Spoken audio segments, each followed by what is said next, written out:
Hello, it's a Friday, March 12th, and we're day to day with St. Joseph, and it's day 26 of the book, 26th chapter.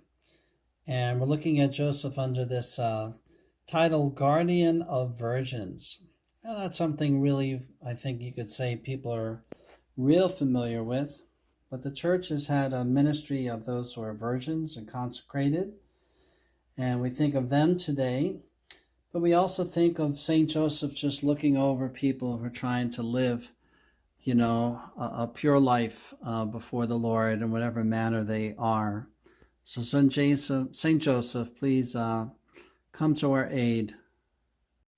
As you read in the book, and as I've told you before, Joseph, a little older man, not much older than Mary, but older, and so he gets involved with Mary and realizes that she wants to live this special consecrated life, and she needs someone to watch over her. I don't know why, but maybe her parents have passed, and she's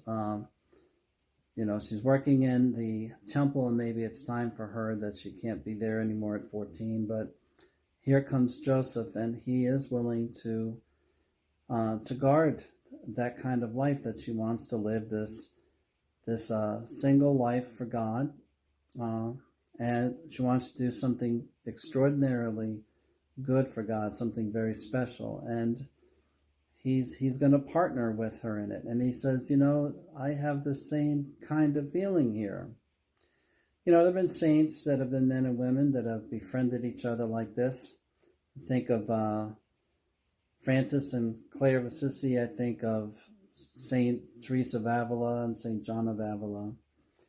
I think of older men that were looking after the needs of younger Catholic women, like Bishop Carroll looking after Elizabeth Ann Seton and bringing her down here to Maryland, and her in her need and giving her a direction. And I think of the Jesuits looking after their convert, Kateri Tekakwitha, the Mohawk maiden. And I think that there's just many who are overseeing another's spiritual growth. And that's the first thing I think about when we have this book here. And I think that Joseph wants that part in our life, even if we're not young. We still have room to grow, and Joseph wants to help mentor us. I do think we also know that two single people can become spiritual friends like this, but more often it leads to marriage and two spiritual partners. I think of the Martins. I think of that Louis and what was her name, Zelly Martin, and they raised this family, but they want to live this devout life together and pass on the faith to their children, and then it leads to Saint Therese of Lisieux, one of the most famous consecrated in history, the Little Flower. And so, these are God-inspired leadings, and Joseph certainly understood it was happening to him, and Mary did too. Yes, the point is that holy men are meant to be helpers to holy women, or men are meant to help women to grow in their faith, women in return to men. The consecrated life comes to mind faster for me because I'm a little more exposed to it than you are when we talk about virgins and stuff.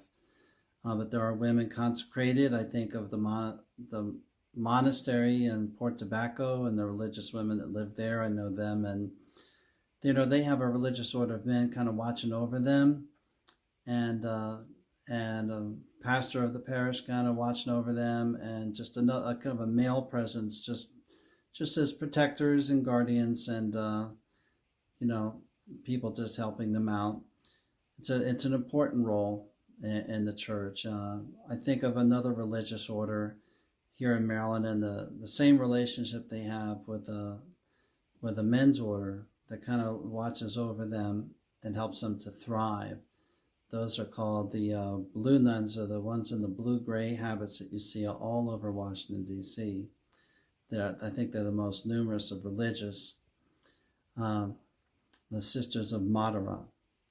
But I think of lay persons. I particularly think of one fellow that I used to work with him, and when I was in my 20s, And he had foregone going to college so that he could just help raise his sister because the parents had died.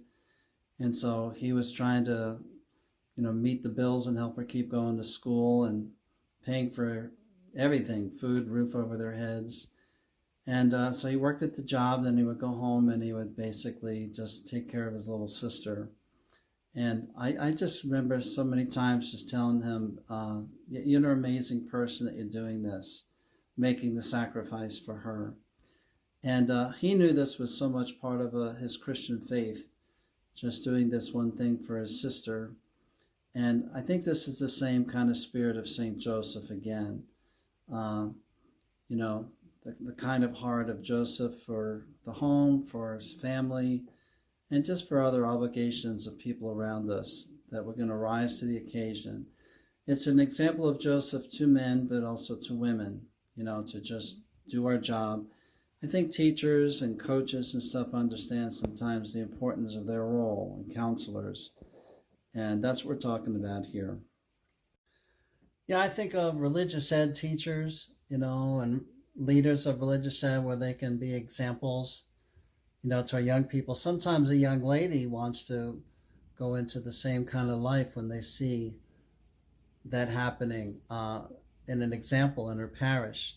I know sometimes in schools, that's how they get some vocations, how people become sisters, as they see the great example of someone living out a life of caring for others. I think of like that happened at a girls' high school, I think of. And I can think of people in all sorts of ways. I think of a young man, he got married.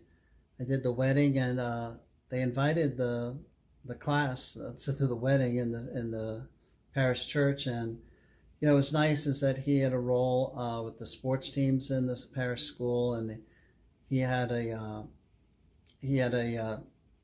way of teaching them that was a good example as a man. And I think the young people, I'm thinking of the girls particularly, like in the middle school age, but I think too the boys, they saw what a good mentor can look like, and is just appreciative of that. And I think St. Joseph is the kind of person he is, and I think it's who God is still trying to make of us.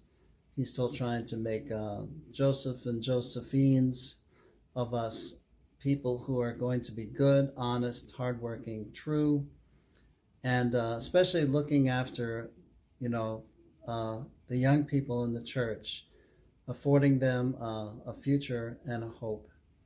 Well, that's Friday, and I'll see you on the weekend with our double program, and we're 1 week away from the consecration on St. Joseph Day. So thanks. See you again next time.